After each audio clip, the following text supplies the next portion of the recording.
Salut tout le monde! Aujourd'hui une petite vidéo sur mes fiches de révision. C'est peut-être l'une des vidéos que vous me demandez le plus, c'est comment faire des bonnes fiches de révision. Alors aujourd'hui je vais vous montrer les miennes, comment je fais, comment je m'y prends et j'espère que ça va vous aider pour construire vos propres fiches de révision. Et voilà donc comment je fais mes fiches de révision. Comme vous pouvez le voir, c'est assez structuré et j'utilise les marges de mes fiches de façon à ce que ce soit le plus clair possible. L'objectif ici, c'est de réviser facilement et donc pour cela, je m'y prends tout au long du semestre pour faire mes fiches de révision. Après chaque classe, je vais compléter les fiches de révision.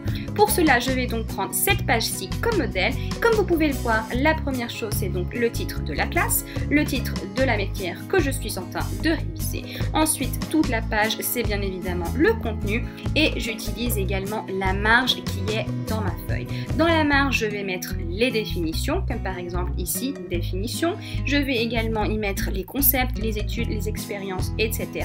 Et en dessous de ça, j'aurai une description de chacun de ces éléments. Et comme vous pouvez le voir, c'est ce que je fais pour toutes mes pages de révision. Dans le contenu, je vais commencer par définir chaque concept, chaque matière. Ici, comme vous pouvez le voir, j'ai commencé par faire une définition du concept que j'étais en train de réviser. Et donc, toute la partie supérieure est une définition. Ici, c'est une définition en 3 temps. Et donc, dans la marge, j'ai écrit def de définition. Et en dessous, j'ai donc une petite description du concept de façon à ce que lorsque je regarde cette page, je peux très vite identifier ce que je suis en train de réviser. Dans la deuxième partie de cette page, j'ai certains concepts, certaines études. Je suis en psychologie, donc il y a plusieurs expériences que je dois apprendre. Ensuite, ce que je fais, c'est que je vais dénominer chaque expérience ici de côté de façon à les retrouver, leur donner un titre bien évidemment. Et ensuite, j'ai une partie où je vais écrire ce que c'est que chaque expérience, donc avec les objectifs, etc. Et une autre partie avec bien évidemment les résultats de l'expérience et ce que ça a apporté et de façon à ce que ce soit vraiment facile de réviser le tout. Et comme vous pouvez le voir, c'est ce que je fais dans toutes mes fiches de révision où j'ai des expériences à apprendre pour mes examens.